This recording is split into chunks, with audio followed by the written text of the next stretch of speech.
তো হাই বন্ধুরা, কেমন আছো তোমরা? আশা করি ভালো আছো। তো আমিও ভালো আছি তোমাদের আশীর্বাদ ও সকল দেবদেবীর কৃপাতে। তো চলে এলাম আরও একটি নতুন ভিডিও নিয়ে তোমাদের কাছে। ভিডিওটা কি হতে চলেছে আশা করি ভিডিও টাইটেল ও থাম্বনেলে দেখে হয়তো বুঝতেই পেরেছো। আর এই যে দেখতে পাচ্ছ ভিতরে প্রবেশ করছি, এই জায়গাটি হলো আমাদের বাঁকুড়ার লোকপুরের যে নদীর ঘাটটি আছে সেইখানে, শ্মশানটির পাশেই রয়েছে, তোমরা হয়তো দেখতেই পেলে। তো চলো সরাসরি একবারে নদীর নিচ দিকে নামি। তবে ভিডিওটা কিন্তু প্রথম থেকে শেষ অবধি অবশ্যই দেখতে থাকো। আর হ্যাঁ, ছট পূজার শুভেচ্ছা ও ভালোবাসা আমার তরফ থেকে তোমাদেরকে।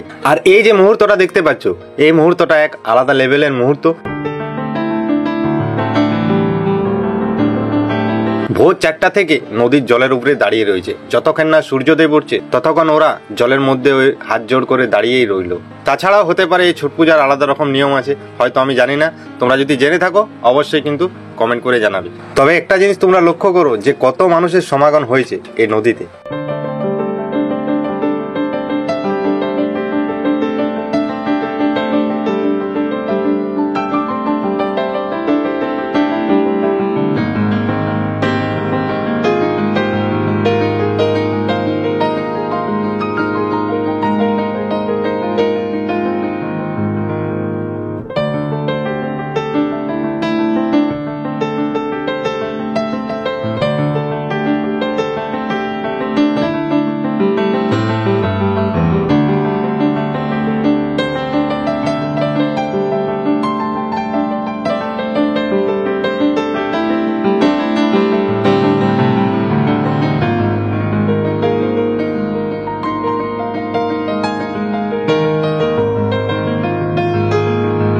আর এই যে দেখতে পাচ্ছ বিভিন্ন ধরনের ফল, এইগুলাই কিন্তু হচ্ছে সে ছট পূজার ওদের নিয়ম।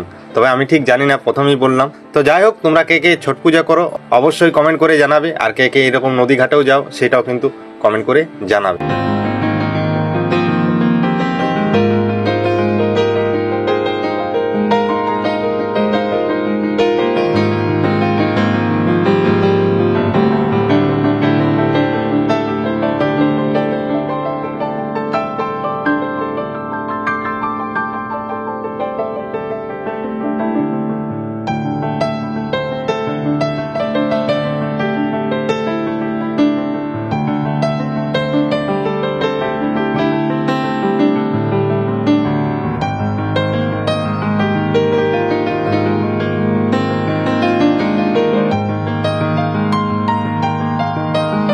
তো তারপর চলে এলাম আমাদের বাঁকুড়ার যে সতীঘাট আছে সেইখানে।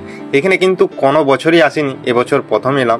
এক ভাই বলেছিল যে এখানেও আসবে দাদা, তার জন্য বিশেষ করে আসা। এখানেও কি রকম কি করেছে চলো সেটাও তোমাদেরকে দেখিয়ে দিই।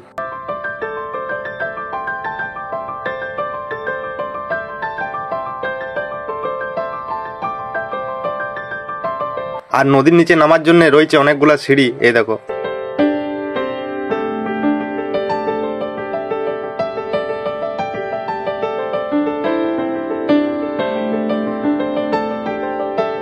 তবে এখানে অসাধারণ ফুল দিয়ে সাজিয়েছে, এই দেখো। এই ছট পূজার সময় দুবার নদীতে আসে, এক হলো বিকাল 4টার সময় আর এক হলো ভোর 4টার সময়। আর তোমরা একটু লক্ষ্য করো, ডান দিকে দেখতে পাচ্ছ সূর্যদেব কিন্তু এখন উঠে গেছে।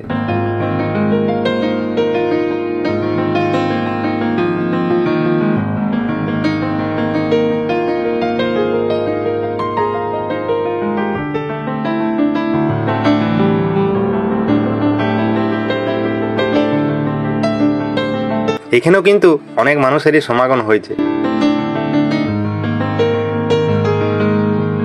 অনেকে কিন্তু লাইন দিয়ে দাঁড়িয়ে আছে। তো হঠাৎ আমি ভাবলাম যে লাইনের কারণটা, তারপরে বুঝলাম যে এখান থেকে আবার প্রসাদ দেওয়া হয়। আদার্স যেই যাক না কেন, সবাইকে কিন্তু এই ছট পূজার এখান থেকে প্রসাদ দেওয়া হয়। এটা কিন্তু একটু আলাদা টাইপের লাগলো। আমাদের লোকপুরে এরকম সিস্টেমটা বলতে পারো নেই, কিন্তু সতীঘাটে এই সিস্টেমটা দেখে মানে খুব ভালো লাগলো। সবাই আর কি ছট পূজার প্রসাদটা পাবে।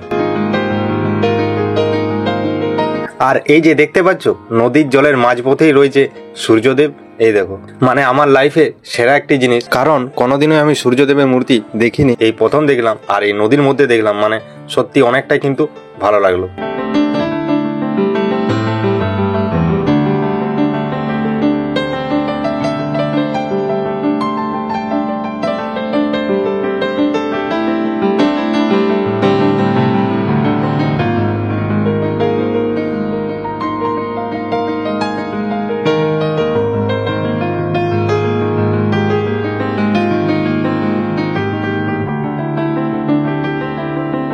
তো যাই হোক, এবার বলো ভিডিওটা কেমন লাগলো তোমাদের। ভিডিওটা যদি ভালো লাগে তবে লাইক কমেন্ট শেয়ার অবশ্যই করে দিও।